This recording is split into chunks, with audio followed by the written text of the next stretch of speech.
State बोर्डाचा जर का तुम्ही विचार केला, स्टेट बोर्डाचे तुम्हाला 6 विषय कंपल्सरी आहेत आणि याच्यामध्ये बोर्डाची परीक्षा प्लस प्रॅक्टिकल या पद्धतीने तुम्हाला परीक्षा द्यायची असते. आता 11च्या विद्यार्थ्यांनी माहीत असल्या 12वीच्या वर्गामध्ये गेल्यानंतर विषय कोणते निवडायचे आहेत. एक सिंपल जर सांगायचं झालं तर लँग्वेजचा जो तुमचा पहिला विषय आहे तिथे स्टेट बोर्ड म्हणतो,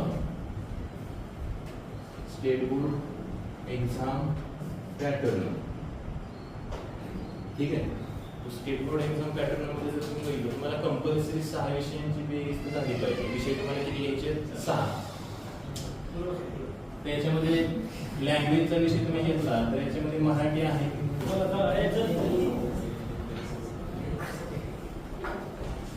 त्याचा थेअरीचा पेपर आणि प्रॅक्टिकलचा पेपर.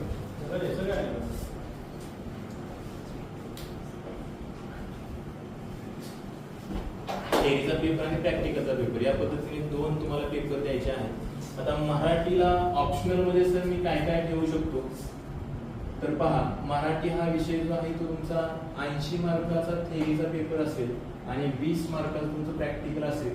टोटल जर का तुम्ही केली तर हा 100 मार्काचा पेपर झाला, बरोबर. 100 मार्काचा पेपर झाला. त्या मराठीला अल्टरनेटिव्ह तुम्ही हिंदी ठेवू शकता, सेम पॅटर्न. IT ठेवू शकता, त्याचाही सेम पॅटर्न आहे. सेम म्हणजे काय, 80-20 चा पॅटर्न. पण IT ह्या विषयामध्ये एक थोडंसं असं आहे की हा विषय इंग्लिश मधून सगळा असतो आणि याची परीक्षा ही कम्प्युटरवरतीच असते. त्याला लेखी वगैरे काय प्रकार नसतो, लिहायचा काय संबंध नसतो. समजते का? IT ज्या ज्या विद्यार्थ्यांना ठेवायचं असतो त्यामुळे फी पण बोर्डाची त्या सेंटरची थोडीशी जास्तीची असते, हे पण लक्षात राहतं. मराठी विषय सगळ्यात सोपा आहे. गेल्या वर्षी 96चा आपला हायेस्ट मराठीचा आला, त्यामुळे मराठी विषय सगळ्यांनी ठेवा. बाकीच्या 2 विषयाचं एक्सप्लेनेशन करत नाही. ज्याला हिंदी ठेवायचा आहे तोही ठेवू शकतो, कारण तो तुम्हालाच त्याचा स्टडी करायचा आहे. समजतंय का? IT ह्या विषयाचे लेक्चर आपण तुमची जेवढी क्वांटिटी आहे त्या विद्यार्थ्यांच्या ओरिजिनल आपण शिक्षक एक हायर करतो आणि दिवाळीच्या नंतर तुमची त्याची लेक्चर लावतो. मराठीचे तुम्हाला 3 कविता आणि 5 धडे आहेत, तुम्ही स्वतः त्या ठिकाणी पाठ करता, म्हणजे अगदी सोपं. आता मराठीला तुम्ही हिंदी ठेवू शकताय, IT ठेवू शकताय. ठीक आहे, हिंदीचा आणि मराठीचा सेम पॅटर्न. ITचा जो पॅटर्न आहे याच्यामध्ये तुम्हाला 80 मार्काचा पेपर हा ऑनलाईनच असतो आणि 20 मार्क तुमचे जे आहे ते प्रॅक्टिकल तिथे मार्क राहतात. ठीक आहे, 100 मार्काचा तोही पेपर असतो. दुसरा जर सब्जेक्ट आहे, ह्या 3 पैकी कुठला तरी एकच ठेवणार आहे, तुम्ही लक्षात ठेवा. या 3 पैकी एकच. आणखी एक ठेवू शकता, संस्कृत पण ठेवू शकता. याचा संस्कृत विषय होता ते ठेवू शकता. समजतंय का? ही लँग्वेजचे विषय आहे. त्याच्यानंतर कंपल्सरी मध्ये तुमचा एक इंग्लिश येतो, इंग्लिश येतो. हा कंपल्सरी विषय आहे. आर्ट, सायन्स आणि कॉमर्स तीनही स्ट्रीमला, तिघांचा पेपर एकसारखा असतो. तीनही स्ट्रीमचा आर्ट, सायन्स आणि कॉमर्स. समजते का? हाही पेपर 80 मार्काचा थेअरी आणि 20 मार्काचे प्रॅक्टिकल म्हणून 100 मार्काचा असतो. याला अल्टरनेटिव्ह नाही, हा कंपल्सरी मध्ये जातो. तिसरा जो विषय आहे तुमचा याच्यामध्ये तुम्ही कोर्स देता. तुम्ही असता सायन्सचे विद्यार्थी आहात तर तुम्ही कोरमध्ये जाचाल. ठीक आहे, आर्ट वाल्यांचा कॉमर्स वाल्यांचा आपला काही संबंध नाही. मग सायन्स मध्ये पहिला तुमचा कोर्स सब्जेक्ट फिजिक्स असेल. फिजिक्स मध्ये जर तुम्ही बघितलं थेअरीचा पेपर हा 70 मार्काचा, प्रॅक्टिकल जे आहे ते 30 मार्काचे असतात.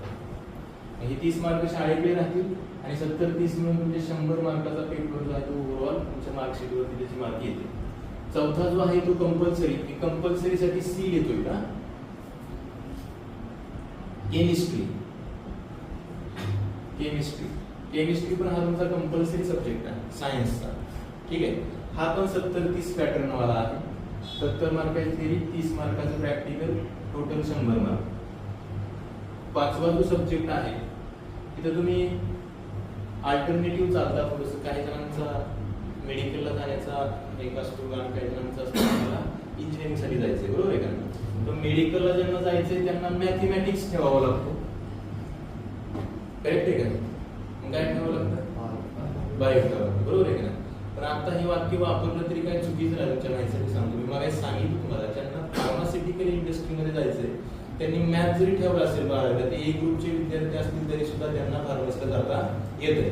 कारण त्यांचा बायोलॉजी हा विषय पहिल्या सेमिस्टरला ते घेतात, फार्मा बायो काहीतरी त्यांचा सब्जेक्ट. त्या दिवशी चर्चा झाली सर, बरोबर आहे का? मॅडमने सांगितलं सर होते त्या दिवशी.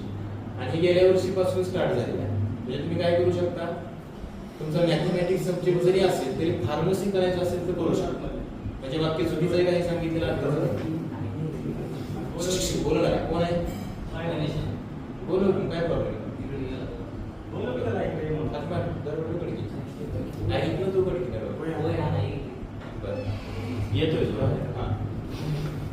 लक्ष द्या. म्हणजे मी जे सांगितलं मेडिकल फील्ड तुमची फार्मसी फील्ड ही मेडिकल मध्ये येते बरोबर आहे का मेडिकल सेक्टर मध्ये येते. मॅथमॅटिक्स असेल तरी पण तुम्ही तिकडे जाऊ शकता याच्यामध्ये काही अडचण नाही.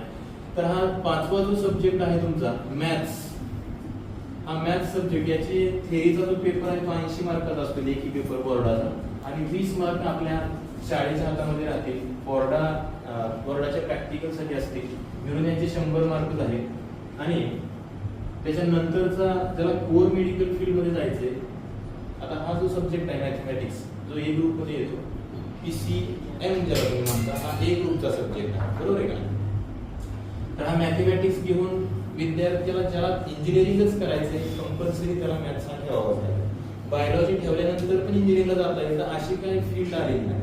जसं मॅथ्स असून पण तुम्ही फार्मसीला जाऊ शकता हे जे नव्याने आले तसं बायोलॉजी असून तुम्ही इंजिनिअरिंगकडे जाऊ शकता असं काय आलेलं नाही. मग ते वेगळे इंजिनिअरिंग आहेत केमिकल इंजिनिअरिंग फूड टेक्नॉलॉजिस्ट ते बीटेकच्या सेक्टरमध्ये जातात बीई मध्ये नाही. 6वा तुमचा बायोलॉजी असेल.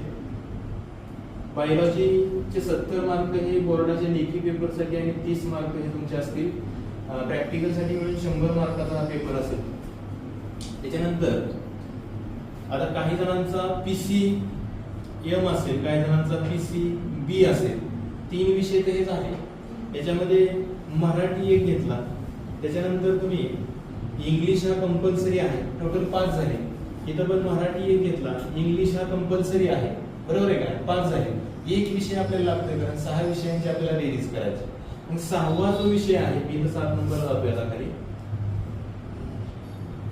इथं तुम्ही जिओग्राफी म्हणजे भूगोल किंवा AST त्याला म्हणतात ऍग्रिकल्चर सायन्स आणि टेक्नॉलॉजी ठीक आहे. हा जिओग्राफी पण तुम्हाला इंग्लिश आणि मराठी ह्या दोन्ही भाषेतून आहे. हा AST पण तुम्हाला इंग्लिश आणि मराठी या दोन्ही भाषेतून आहे. समजते तुम्हाला जे आवडेल त्या भाषेतून तुम्ही घेऊ शकता. आता प्रश्न आहे जिओग्राफी जर का तुम्ही घेतला तर जिओग्राफीचा थेअरी पेपर 80 मार्काचा आहे आणि त्याची प्रॅक्टिकल 20 मार्काची मिळून झाली 100 मार्क. आणि हा AST सब्जेक्ट जो आहे त्याचे 70 मार्काचा थेअरी आणि 30 मार्काचा प्रॅक्टिकल मिळून हा झाला 100 मार्काचा पेपर.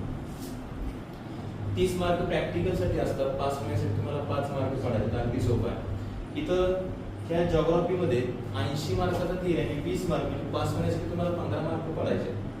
आणि हा थोडासा जो सब्जेक्ट आहे थोडा न्यूमेरिकल बेसिस आहे थोडंसं त्याच्यामध्ये मॅथमॅटिकल लँग्वेज आहे. या शिखराची उंची किती आहे नदीची लांबी किती हे सगळ्या गोष्टी तिथं असतात ठीक आहे. इथं रूपांतरित कडं गायलीकडं असताना सगळ्या गोष्टी मला सांगा. हे AST मध्ये अगदी सोपं आहे. तुम्हाला साधे प्रश्न विचारले जातात गहू या पिकाची लागवड कोणत्या महिन्यात करावी त्याला औषध फवारणी कोणती असावी तणनाशकांची नावं लिहा आंब्याचे उपयोग लिहा. अगदी सोपा सब्जेक्ट आहे. ऍग्रीच्या रिलेटेड आहे कृषीच्या रिलेटेड आहे. आणि मराठी भाषेमधून तुम्हाला एकदा जरी ते पुस्तक तुम्ही वाचून घेतलं आपल्याकडे सगळे धडे मराठीमध्ये कन्वर्ट केलेले आहे. तुम्ही त्याच्या प्रिंट काढून घ्या तुम्हाला शेअर करेल. तर कंपल्सरी आपण सगळ्या विद्यार्थ्यांना हा AST ठेवायला सांगतो जिओग्राफीच्या ऐवजी ठीक आहे. पण तुम्ही हा वरचा ठेवू शकता अगर हा पण ठेवू शकता. ज्यांना नाही ठेवायचं त्यांनी जिओग्राफी ठेवला तरी पण चालेल भूगोल ठेवला तरी पण चालेल. ही बोर्डाचे पॅटर्न आहेत.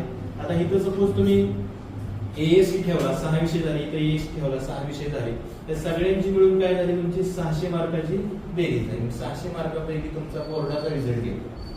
600 मार्कापैकी बोर्डाचा रिझल्ट. आता हे बोर्डाचा पॅटर्न तुमच्या समोर आला बरोबर आहे का. पण तुम्ही बोर्ड प्लस अकॅडमी मध्ये तुमचं ऍडमिशन आहे तर तुम्ही काय करताय एंट्रन्स एक्झामिनेशनचा पण अभ्यास करताय बरोबर आहे का. एंट्रन्स एक्झामिनेशन कोणते आहेत तर तुम्ही CET नीट आणि JEE या 3 परीक्षेला प्रिफरन्स द्यायला. त्यातली CET किती मार्काची JEE किती मार्काची त्यांची घेण्याची पद्धत कशी आहे बरोबर. नवीन आल्या 11वीच्या विद्यार्थ्यांनी सगळंच नवीन आहे. आणि जी नीटची परीक्षा आहे तिचा पेपर पॅटर्न कशा पद्धतीने असतो त्याच्यामध्ये विषय कोणते इन्क्लूड केलेले आहेत आणि ती किती मार्काची परीक्षा असते समजते. त्याच्या पुढे त्याचा कट ऑफ किती लागतो कुठल्या कॉलेजचा किती ती पुढचा भाग आहे. पण असतानाही परीक्षेचं जी पॅटर्न आहे तो कोणता आहे कसा नाही त्याला विषय कोणते लागतात. नीटची परीक्षेला बसायचंय मॅथ घेऊन बसलं तर चालतंय का किंवा ग्रुप कोणता लागतो याही गोष्टी तुम्हाला माहित नाही सध्या बरोबर आहे का. तुम्ही काय करू शकता, आता हे थोडंसं तुम्हाला माहित नाही तर लिहून घ्या जवळ. जे 11वी 12वी विद्यार्थी आहेत ज्यांना माहित नाही त्यांनी आपले सब्जेक्ट लिहून ठेवा. आणि सर मला यातला मराठी नाही ठेवायचा, हिंदी ठेवायचा, ठेवू शकतो का, IT ठेवायचा, ठेवू शकतो का, संस्कृत, हे लँग्वेजचे विषय आहे की वरती आहे, ही कम्प्युटर लँग्वेज IT असणार, त्याच्यामुळं वरती तुम्ही लँग्वेजमध्ये त्याला कन्सिडर करता. इंग्लिश हा लँग्वेजचाच विषय सेकंडरी लँग्वेज म्हणून आपण ओळखतो, प्रायमरी दुसरी भाषा. ठीक आहे, ही जी आहे ती कंपल्सरी मध्ये येते, तिला प्रायमरी मध्ये घेतात, जे की 1 नंबरला पेपरच असतो बोर्डाचा तुमचा. त्याच्यानंतर फिजिक्स, केमिस्ट्री, मॅथ, बायोलॉजी हे चारही विषय तुमचे सायन्सचे 4 सब्जेक्ट्स आहेत. जिओग्राफी आणि AST हा एक विषय ज्यांनी सिंगल ग्रुप ठेवलाय त्यांच्यासाठी तुम्हाला जिओग्राफी किंवा AST येतो जोडून 6 विषयांची बेरीज कंप्लीट व्हावी यासाठी. ज्यांनी डबल ग्रुप ठेवलाय म्हणजे फिजिक्स, केमिस्ट्री, मॅथ आणि बायो हे चारही विषय ठेवले, ऑलरेडी त्यांचे 4 झाले. इंग्लिश कंपल्सरी मधला 5 झाले. मग तुम्ही एकतर मराठी, हिंदी, संस्कृत, IT यातला कुठला तरी ठेवू शकता. एक खालचा सब्जेक्ट ठेवायची गरज पडत नाही. समजतंय का? त्या अल्टरनेटिव्हकडे जायची गरज पडत नाही. लँग्वेज कंपल्सरी घ्यावी लागते, मग हा भूगोल किंवा AST कडे जाण्याची गरज पडत नाही. जर डबल ग्रुप तुमचा असेल तर डबल ग्रुप मध्ये 4 विषय प्लस तुमचा इंग्लिश 5वा, आता एकच विषय घ्यायचा आहे. समजतंय? तुम्ही डायरेक्टली मराठी किंवा IT किंवा AST काय हिंदी किंवा संस्कृत घेऊ शकता. क्लिअर झालं पॉईंट? डबल बॅलन्स आहे, पण कोणाचा डबल ग्रुप आपल्याकडे नाही, सगळ्यांचा सिंगल आहे. म्हणून वरती एक इथला पण एक तुम्हाला चूज करायचा आहे आणि यातला पण एक चूज करायचा आहे. आणि या दोघांपैकी एक तर तुम्ही ऑलरेडी चूज केलेला आहे, मॅथ्स किंवा बायोलॉजी तुम्ही चूज केलेला आहे. ठीक आहे, हे झाले बोर्डाचा पॅटर्न. ज्याला माहित नाही त्यांनी पटपट लिहून घ्या. आपण CETचा लगेच एक्सप्लेन करूया. समजतंय? माहिती आहे सगळ्यांना? पुसायचं का मग? लिहिताय का? तुला माहिती आहे सगळं? ठीक आहे, माहित असेल तर ठीक आहे, नसेल माहिती तर लिहून घ्या. हे पुढचं माहित नसेल तर हे जास्त इम्पॉर्टंट आहे. तुम्हाला परीक्षेला बसत असताना विषय का निवडायचा आहे आणखी एक प्लस पॉईंट सांगतो. AST का निवडायचा? 30 मार्क प्रॅक्टिकलचे आहेत. त्याच्यानंतर त्यांचा PCB ग्रुप आहे. PCB त्यांचा फिजिक्स, केमिस्ट्री आणि तुमचा असणारा बायोलॉजी हे तीनही विषय 70-30चे प्लस हा बी 70-30चा. बरोबर आहे का नाही? PCB वाल्यांसाठी